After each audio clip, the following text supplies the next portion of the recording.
Welcome to విధాత.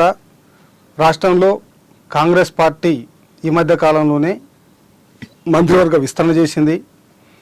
దాదాపు ఏడాదిన్నర తర్వాత అది కూడా 6 పోస్టులు ఖాళీ ఉంటే 3 పోస్టులు మాత్రమే నియమించింది.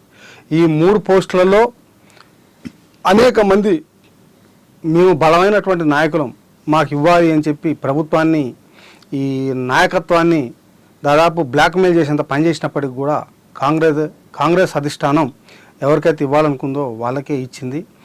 ఈ పరిణామాలన్నిటిపైన మనతో చర్చించడానికి కాంగ్రెస్ పార్టీ ఆదివాసీ సెల్ నాయకుడు, గిరిజన కార్పొరేషన్ చైర్మన్ బెల్లయ్య నాయక్ గారు మనతో ఉన్నారు.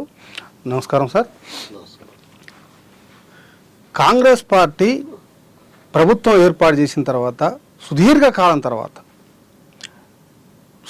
కాలం తర్వాత మంత్రివర్గ విస్తరణ చేయడానికి కారణం ఏంది? ఎందుకు మంత్రివర్గ విస్తరణ అనేక సార్లు వాయిదా వేసుకుంటూ వచ్చింది? అంటే సుదీర్ఘం అంటే కాంగ్రెస్ పార్టీకి పవర్ ఇచ్చింది 5 సంవత్సరాల కోసం. సంవత్సరంన్నర అయింది, సంవత్సరం బాగా అయింది. యాక్చువల్గా జనరల్గా అయితే అసలు ఏ మంత్రివర్గం ఏర్పాటు చేయకుండా ఒక ముఖ్యమంత్రి, ఒక డిప్యూటీ సీఎంని పెట్టుకొని 6 నెలలు నడిపించింది కేసీఆర్ 2 సార్లు ముఖ్యమంత్రి అయినాక. మేము అట్లా చేయలేదే. అంటే మీరు అంటే కేసీఆర్ని ఆదర్శంగా తీసుకుంటారా? లేదు, అట్లా తీసుకోలేదు. కాబట్టి ఒకటే రోజు 12 మంది మంత్రుల ప్రమాణ స్వీకారం చేయించినాము. ఆ తర్వాత సోషల్ బ్యాలెన్సింగ్, సోషల్ ఈక్వేషన్స్ ఇవన్నీ కూడా బ్యాలెన్స్ చేసుకొని క్యాబినెట్ ఎక్స్పాన్షన్ జరిగింది. దానికి పార్లమెంట్ ఎన్నికలు అడ్డు రావడం, ఆ తర్వాత రకరకాల కారణాలు, మేము ఇచ్చినటువంటి స్కీములు ఇంప్లిమెంట్ చేయడం, ఆర్థిక వ్యవస్థను చక్కదిట్టడం, ఇవన్నీ కూడా ఒకవైపు జరుగుతున్నటువంటి పరిస్థితి ఉంది. ఇప్పుడు క్యాబినెట్లో మంత్రులు తక్కువగా ఉండడం వలన క్యాబినెట్ స్థాయిలో తీసుకోవాల్సినటువంటి నిర్ణయాలు ఏం వాయిదా పడలేదే. యుద్ధ ప్రాతిపాదిక మీద గౌరవ ముఖ్యమంత్రి కానీ మా క్యాబినెట్ కానీ నిర్ణయాలు తీసుకుంటున్నది. దాన్ని పార్టీ పాలసీని, ఎన్నికల్లో ఇచ్చినటువంటి హామీల్ని, ఎన్నికల్లో చెప్పినటువంటి వాగ్దానాల్ని ఏది తూచా తప్పకుండా అమలు చేసుకుంటూ పోతున్నటువంటి పరిస్థితి ఉంది. అంటే ఎన్నికల వాగ్దానాలు అమలు చేసినంత మాత్రాన క్యాబినెట్ లేకుండా అమలు చేస్తే అది ఓకేనా?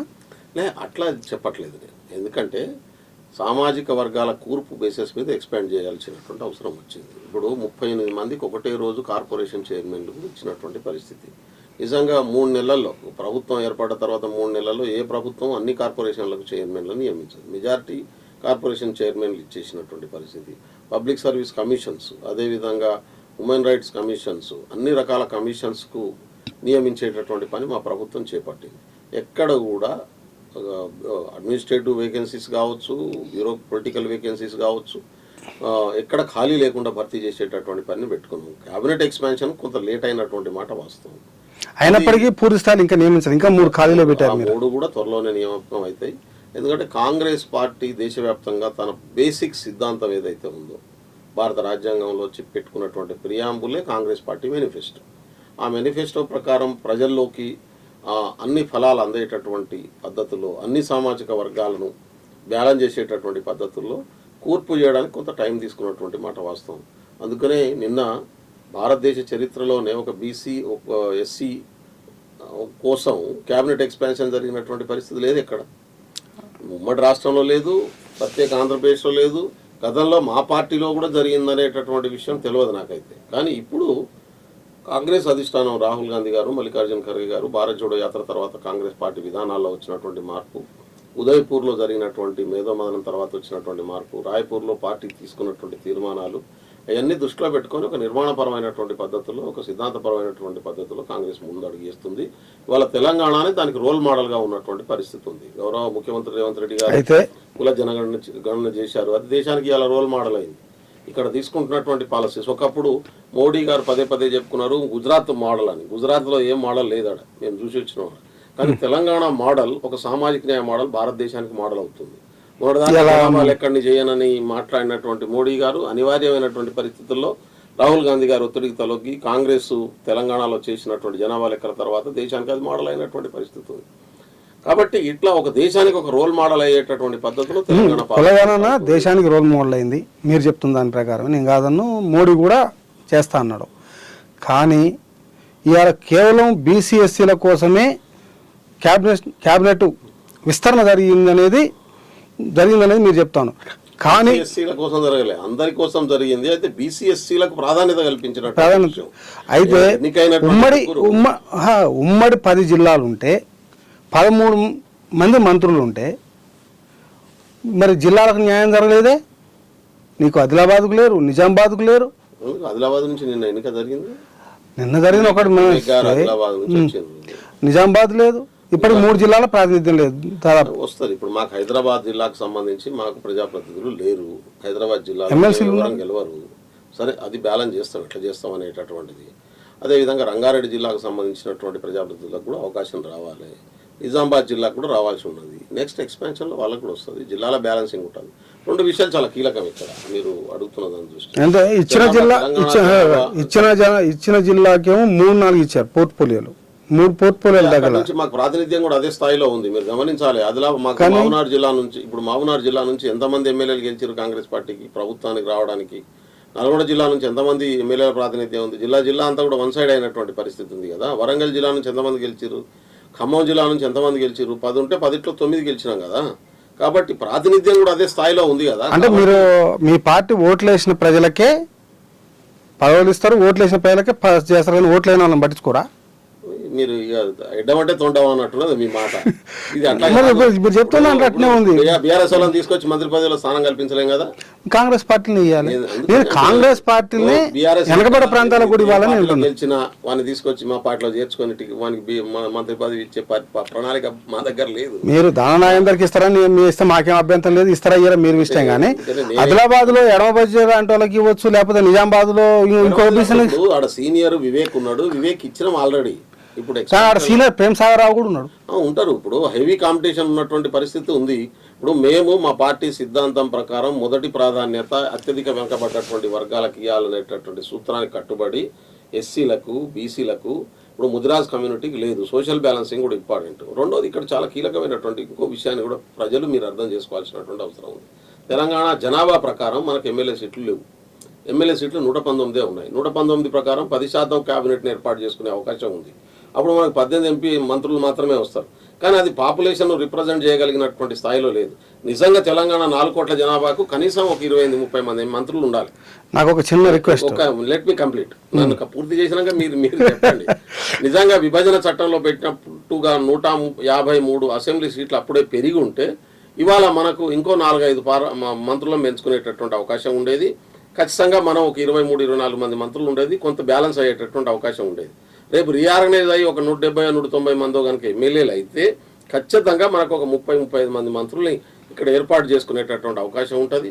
కాబట్టి ఖచ్చితంగా అన్ని కులాలు, అన్ని వర్గాలు, అన్ని ప్రాంతాలని బ్యాలెన్స్ చేసుకునేటటువంటి అవకాశం ఉంటుంది. ఇప్పుడు ఉమ్మడి జిల్లా అంటున్నారు మీరు, రేపు ప్రత్యేక జిల్లా కూడా అంటారు. ఇప్పుడు రీఆర్గనైజ్ అయిన తర్వాత ప్రత్యేక జిల్లా నుంచి 33 జిల్లాలకు ఇవ్వాలి కదా అనేటటువంటి పరిస్థితి కూడా వస్తుంది. ఇప్పుడు నేనేమంటున్నా అంటే ఖచ్చితంగా అన్ని ప్రాంతాలకు, అన్ని వర్గాలకు బ్యాలెన్స్ చేయడం అనేది కత్తి మీద సాము లాంటిది. ఆ ఎక్సర్సైజ్ చేస్తున్నాం. అయితే ఇక్కడ కీలకంగా గుర్తుపెట్టుకోవాల్సింది ఏంటంటే పాలసీ నిర్ణయాల్లో తీసుకోవడం, ఆ నిర్ణయాలు అమలు చేయడం. ఇప్పుడు నిర్ణయాలు వైఫల్యం వీక్ ఉన్నది, మనకు వైఫల్యం నేను వీక్ ఉన్నది. ఎందుకు వీక్ ఉన్నది అంటే విభజన అంగీకరించరా? వైఫల్యం కాదు, అది వీక్ ఉన్నది. ఎందుకంటే మీకు కమిషనర్ ఉన్నాడు, మీకు ఎగ్జాంపుల్ చెప్తా. మీకు వీక్ ఎట్లా ఉంది అంటే ఆఫీసర్లు తక్కువ ఉండడం. ఎట్లా ఆఫీసర్లు తక్కువ ఉన్నారు? విభజన తర్వాత 42% మంది మాత్రమే ఉద్యోగులు మనకు వచ్చారు, 58% మంది ఆంధ్రప్రదేశ్కి వెళ్ళిపోయినారు. విభజన తర్వాత జరిగింది. ఈ 42% ఉద్యోగులు ఉంటే ఒక కమిషనరు, మాకు ప్రిన్సిపల్ సెక్రటరీ ఆయనే, కమిషనర్ ఆయనే, నా ట్రైకార్కు చైర్మన్ ఆయనే, దాంతోపాటు ఎస్సీ డిపార్ట్మెంట్కు కమిషనర్ ఆయనే, ఎస్సీ డిపార్ట్మెంట్కు సెక్రటరీ ఆయనే. ఎందుకు రాజకీయాలు అడ్మినిస్ట్రేషన్ వైఫల్యం చెందుతున్నది మంత్రులు లేకపోవడం వల్ల అని చెప్తున్నారు మీరు. పాలన జరగట్లేదు అంటున్నారు మీరు. మీ ప్రశ్నలో అర్థం ఉంది. ఇక్కడ పాలన పర్ఫెక్ట్గా జరగకపోవడానికి కారణం రాజకీయ పరమైన అపాయింట్మెంట్లు కాదు, బ్యూరోక్రటిక్ అపాయింట్మెంట్లు లేవు. బ్యూరోక్రటిక్ అపాయింట్మెంట్లు కావాలంటే గత 10 సంవత్సరాలు విభజన తర్వాత నోటిఫికేషన్లు ఇచ్చి ఉద్యోగాలు భర్తీ చేసి గ్రూప్ 1 ఎక్కువ మందిని తీసుకొని మనం పెట్టుకోవాల్సినటువంటి అవసరం ఉంటే వాళ్ళని ప్రమోట్ చేసుకొని ఇవాళ మనం ఒక్కొక్క కార్పొరేషన్ పెట్టుకుంటే ఇవాళ పాలన ఉరుకులు పరుగులు తీసేది. అందుకనే మేము 59-63 వేల మంది ఉద్యోగాలు భర్తీ చేసినట్టు ప్రజలది కాదు, పాలకులదే. గత 10 సంవత్సరాలు పాలించినటువంటి పాలకులది. దాన్ని సరిచేసే ప్రయత్నం చేస్తున్నాం మేము. వాట్ వీఆర్ డూయింగ్ నౌ, మేము దాన్ని సరిచేసేటటువంటి ప్రయత్నం చేస్తున్నాం. మంత్రులు నేను అనేది అత్యంత వెనుకబడ్డ వాళ్ళకి ఇచ్చారన్నారు. ఆదిలాబాద్ జిల్లాలో అత్యంత వెనుకబడ్డది వివేక, ఎడమ బొజ్జ. నేనేమంటున్నా అంటే సీనియారిటీని కూడా కన్సిడర్ చేస్తారు. వ్యక్తులను దృష్టిలో పెట్టుకొని మాట్లాడడం ఒక ఎత్తు అయితే సీనియారిటీ, సోషల్ బ్యాలెన్సింగ్, కమ్యూనిటీస్ ఇవన్నీ కూడా అత్యంత వెనుకబడ్డ వర్గాలకి మీరు ప్రాధాన్యత ఇచ్చామన్నారు. అత్యంత వెనుకబడ్డ వర్గాలు ఆయా కులాల్లో లేరా? ఎందుకు లేరు? మరి మరి మరి అందరికి మంత్రి పదవులు తీసుకొచ్చి 300 మంది, ఇప్పుడు 119 మంది. 119 కాదు, నువ్వు ఇచ్చే దాంట్లో మీరన్న సామాజిక న్యాయం ప్రకారం ఫస్ట్ టైం కోయ తెగ నుంచి భారతదేశ చరిత్రలో, తెలంగాణ ఆంధ్రప్రదేశ్ చరిత్రలో కోయల నుంచి 5 ఎమ్మెల్యేలు అయినా ఎప్పుడు మంత్రి కాలేదు తెలుసా మీకు? కోయ తెగ నుంచి మొట్టమొదటిసారిగా ఆ కోయ తెగలో పుట్టినటువంటి ఆడబిడ్డను సీతక్కను మంత్రి చేసినాం. అది తెలంగాణ రాష్ట్రం వచ్చినప్పుడు కాలే, ఉమ్మడి రాష్ట్రంలో కూడా కోయిలు ఎప్పుడు మంత్రి కాలే, చరిత్రలో కాలే. 50 సంవత్సరాలు తెలంగాణ రాష్ట్రం ఉమ్మడి ఆంధ్రప్రదేశ్లో కూడా కాలే. 1952లో మొదటి ఎన్నికలు జరిగితే కారణం ఏంది? పట్టించుకోలే ఎవరు వాళ్ళను. కోయలను పట్టించుకోలేదా? గిరిజనులు కోయలకు రాకుండా చేసిరా? అంటే గిరిజనులు కోయలకు రాకుండా ఎవరు చేస్తే ఆపితే అవుతుందా? ఇచ్చేటోడు ఇచ్చినప్పుడు గుర్తింపు లేదు ఆ కమ్యూనిటీకి. ఇలా ఖమ్మంలో 4 సీట్లు ఉండి వరంగల్లో 1 సీటు, 5 ఎమ్మెల్యేలు అవుతున్నా కోయలకు ఎప్పుడన్నా మంత్రి పదవి ఇచ్చిండ్రా? కాబట్టి ట్రైబల్స్లో 33 తెగలు ఉంటే 33 తెగలలో ట్రైబల్స్కి 2 మంత్రి పదవులు 3 మంత్రి పదవులు ఇచ్చిన సందర్భాలు ఏమైనా ఉన్నాయా? జనాభా ప్రకారం 1 వస్తుంది. ఆ 1 మంత్రి పదవి కోయలకు ఇచ్చిన ఈసారి. గత 10 సంవత్సరాలు ఉన్నప్పుడు టీఆర్ఎస్ బంజారాకి ఇచ్చినటువంటి పరిస్థితి ఉంది. ఆ కమ్యూనిటీని బ్యాలెన్స్ చేయడం కోసం డిప్యూటీ స్పీకర్ ఇచ్చినాం ఇవాళ మేము. కాబట్టి ఇవన్నీ కూడా నడిపించడానికి తెలుస్తుంది, మోస్టానికి బరం తెలుస్తుంది. ఒడ్డున కూర్చోవడం మస్తు మాట్లాడతారు మీ లెక్క, మాట్లాడితే కాదు కదా. ఇప్పుడు 10 మంది పిల్లలు కన్నా తల్లికి నొప్పి ఎడదో తెలుస్తుంది. ఒక్క పిల్లలు కూడా కన్నా పెళ్లి కాకపోతే అక్కడ కూర్చొని నీకేం నొప్పి ఎట్లా వస్తుంది అంటే ఏమంటది మాకు తెలుస్తుంది, మోస్టానికి కావాలి మరి తెలుస్తుంది. కాబట్టి మీ పార్టీలో మంత్రివర్గ విస్తరణలో బలం ఉన్నటువంటి నాయకుల్ని వదిలేసి శ్రీహరి ఏ బలం ఉన్నటువంటి నాయకుడు? ఆయనకు ఎవరి సపోర్ట్ తో వచ్చింది? పార్టీ కట్టుబడి ఉన్నాడు. ఇలా 30 years ఇండస్ట్రీ. లక్ష్మణ్కు ఎట్లొచ్చింది? ఒక మాదిగ సామాజిక వర్గానికి ఇవ్వాలని నిర్ణయం తీసుకున్న తర్వాత ఇవాళ ఆయనను లక్ష్మణ్ 4-5 సార్లు ఓడిపోయిండు. లాస్ట్ టైం ఆయన కౌంటింగ్లో ఓడించినటువంటి పరిస్థితి 230 ఓట్లతోని. కాబట్టి ఇట్లా మోసపూరితంగా అయినా ఆయన విద్యార్థి సంఘం నుంచి పార్టీ కట్టుబడి, పార్టీ నిర్ణయానికి కట్టుబడి, పార్టీ సిద్ధాంతాలకు కట్టుబడి ఉన్నటువంటి వ్యక్తి. అందుకని మొదటిసారి గెలిచినా ఆయనకి ఇవాళ మంత్రి పదవి ఇచ్చినటువంటి పరిస్థితి ఉంది. కాబట్టి ఇప్పటిదాకా అంటే మరి మంత్రి పదవికి ఎలిజిబిలిటీ లేని వాళ్ళు బయట లేరా అంటే చాలామంది ఉన్నారు. ఇప్పుడు మంత్రివర్గంలో తీసుకున్న దానికంటే కూడా ఎక్కువ తెలివితేటలు ఉండి, ఎక్కువ కష్టపడి, ఎక్కువ ఎలిజిబిలిటీ ఉన్నటువంటి వాళ్ళు కూడా బయట ఉన్నారు. కానీ అందరినీ మంత్రివర్గంలో పెట్టుకోవడం అనేటటువంటిది టెక్నికల్గా సాధ్యం కానటువంటి పరిస్థితి ఉంది. అంటే ఇప్పుడు మంత్రివర్గంలో తీసుకున్న వాళ్ళే గొప్పవాళ్ళు, వాళ్ళకే క్యాపబిలిటీ ఉంది, బయట ఉన్న వాళ్ళకి లేదని నేను అనట్లేదు, వాళ్ళకు కూడా ఉంది. కాకుంటే ఇప్పుడు రిస్ట్రిక్షన్ ఉన్నది కాన్స్టిట్యూషన్ ప్రకారం.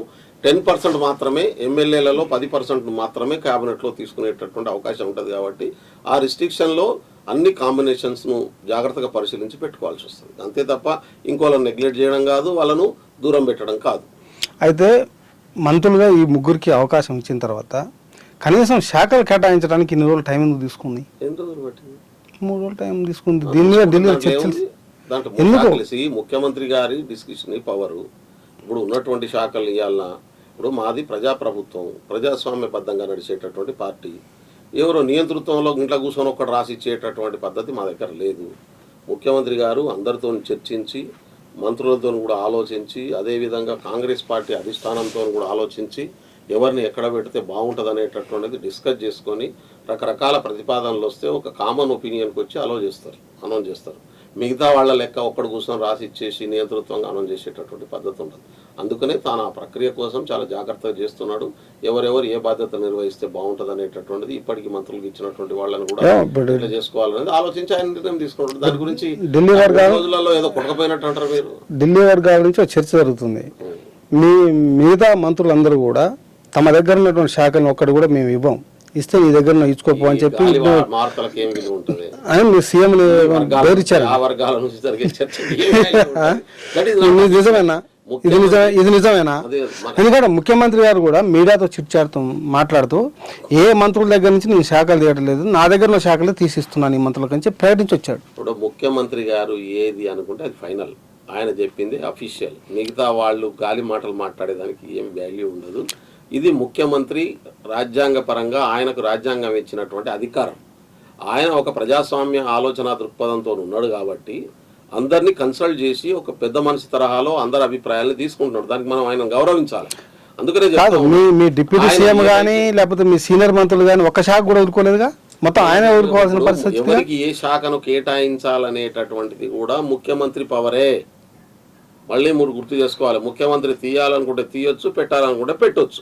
ముఖ్యమంత్రిదే పవర్ ఉంటే ఢిల్లీలో 3 రోజులు ఉండి దీని మీద కసరత్తు చేయాల్సిన అవసరం వచ్చింది. అంటే అదే అంటున్నాను, ఆయన నియంత్రిత ధోరణితో లేడు, ఆయన ఏకవ్యక్తి ప్రజాస్వామ్యంతో లేడు, ఆయన పూర్తి స్థాయి డెమోక్రసీని నమ్ముతున్నాడు, కాంగ్రెస్ పార్టీ సిద్ధాంతానికి కట్టుబడి ఉన్నాడు, కాంగ్రెస్ పార్టీ విలువలకు కట్టుబడి ఉన్నాడు. కాబట్టి ఇటు మంత్రుల అభిప్రాయాల్ని అటు అధిష్టానం అభిప్రాయాల్ని ఒకసారి చర్చించుకొని నిర్ణయం తీసుకుంటాడు. దాంట్లో కూడా తప్పుపడితే ఎట్లా నాకు అర్థం కాదు.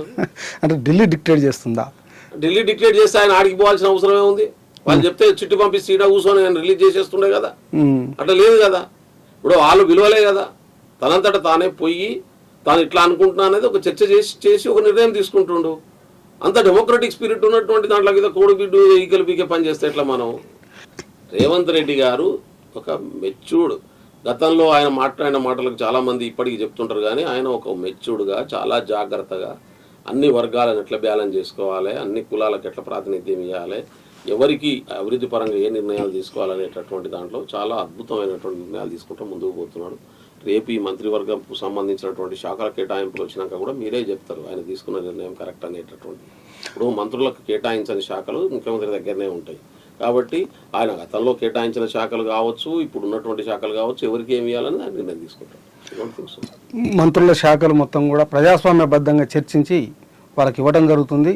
మంత్రివర్గ ఏర్పాటులో కూడా కాంగ్రెస్ పార్టీ తన సిద్ధాంతాల ప్రకారం సామాజిక న్యాయం పాటించిందని బెల్లనాయక్ గారు చెప్తున్నారు. Thank you.